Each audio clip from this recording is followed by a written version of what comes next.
Collectorate के सामने बकाया बीमा के लिए किसानों का धरना प्रदर्शन, कलेक्ट्रेट का घेराव करने की दी चेतावनी। सांसद राहुल कस्मा और अमरा राम भी रहे मौजूद।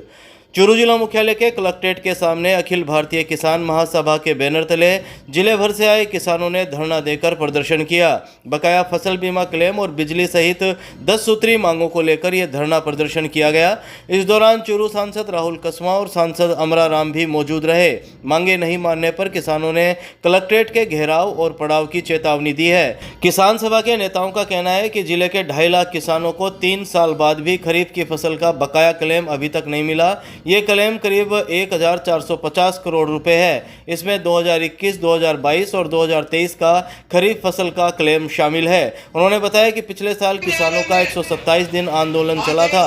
किसानों का आक्रोश इसलिए भी है कि बीमा कंपनी ने रबी 2023 और 24 फसल की 50,000 किसानों की पॉलिसी बिना किसी कारण के रिजेक्ट कर दी।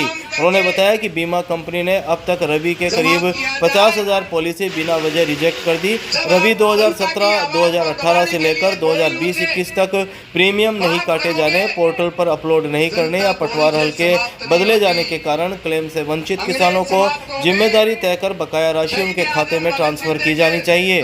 जिले के 72,000 किसानों की लिस्ट प्रशासन और कृषि विभाग द्वारा बनाकर भेजी गई है। उस मीटिंग के अंदर कोई फैसला नहीं लिया गया और पिछले 8 महीने से एक भी मीटिंग स्टैक की नहीं बुलाई गई। मैं भारत सरकार के अधिकारियों से भी 2 दिन पहले मिल के आया हूँ। भारत सरकार के पास में 2021 के फैसले को लेकर स्टैक ने अपनी कोई भी दस्तावेज कागज कुछ भी नहीं भेजा है।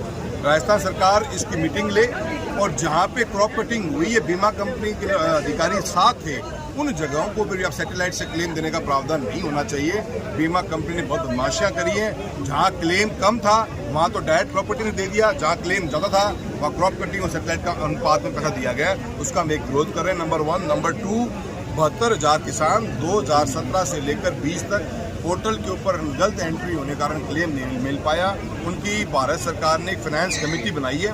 उस कमेटी में मुद्दा पेंडिंग है, उसको जल्द से जल्द रिजॉल्व कराया जाए। 2023 का क्लेम खरीफ का आज तक पूरा नहीं आया है, उसके बारे में भी जागरूक किया जाए कि डिपार्टमेंट जागरूक करे, लोगों को बताए कि किसका क्लेम आया किसका नहीं आया।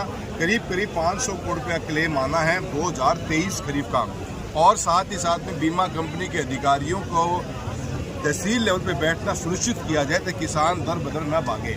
ये हमारी कुछ बीमाओं को लेकर डिमांड है। बिजली पानी के बारे में अमरा राम जी ने बता दिया। बिजली की हालत ऐसी है कि as per the policy 24 hours में विलेज लेवल के ऊपर ट्रांसफार्मर उपलब्ध होना चाहिए। मेरी आज ही एससी से बात हुई है, 15 दिन का वेटिंग पीरियड है। गांव का ट्रांसफार्मर जल जाए तो कौन पेनलाइज करेगा, कौन लेगा पैसा? क्या सरकार इसका रिफंड करने की प्रावधान रखती है? क्या बदलाव सरकार को पता भी है कि आपके डिपार्टमेंट के पास में गांव में ट्रांसफार्मर तक का स्टॉक नहीं है आपके पास में? जो बेसिक रिक्वायरमेंट है कोई डांडी थोड़ना है। पूरे गांव में लाइट चलेगी। 7 दिन से तो मेरे पास रोज फोन में आसमी बात करी है, एमडी से भी मैं बात करूंगा। और जल जीवन मिशन का काम जल्द से जल्द पूरा हो।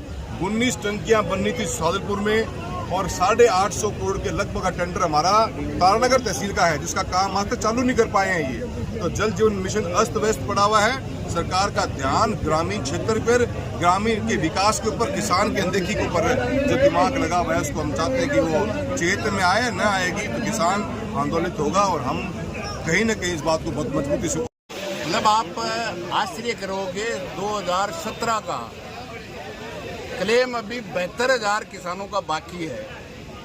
सब यहाँ से लिस्ट चली गई, राजस्थान सरकार ने भेज दी, देश की सरकार के पास पड़ी है। मतलब 17 से 24 आप अंदाजा कीजिए 7 साल। और मंत्री बेशर्मी से लोकसभा में खड़ा होके कृषि मंत्री कहता है 12% ब्याज से के साथ हम किसानों को क्लेम देंगे। तो ये नमूना है। इसलिए निश्चित रूप से किसान इस बात के लिए आए हैं कि 2017-18 से लेके 2023 तक का जिस भी किसान का क्लेम बाकी है वो किसान को ब्याज सहित मिले, जो सरकार ने घोषणा की है। और उसमें सबसे बड़ी भूमिका केंद्र और राज्य सरकार की है, क्योंकि प्रशासन ने पूरा लिख करके यहाँ से भेजा है। दूसरा, जो सैटेलाइट के नाम से चूरू के किसानों को लूटना चाहते हैं, जहाँ अधिसूचना निकाली गई थी कहीं भी सैटेलाइट का नाम नहीं था। सिर्फ और सिर्फ लिखा हुआ था क्रॉप कटिंग के आधार पे क्लेम की गणना होगी, जबकि नहीं देने के हिसाब से सैटेलाइट का बहाना करके यहाँ के किसानों को हक मारना चाहते हैं। हम किसी भी सूरत में हक मारने नहीं देंगे।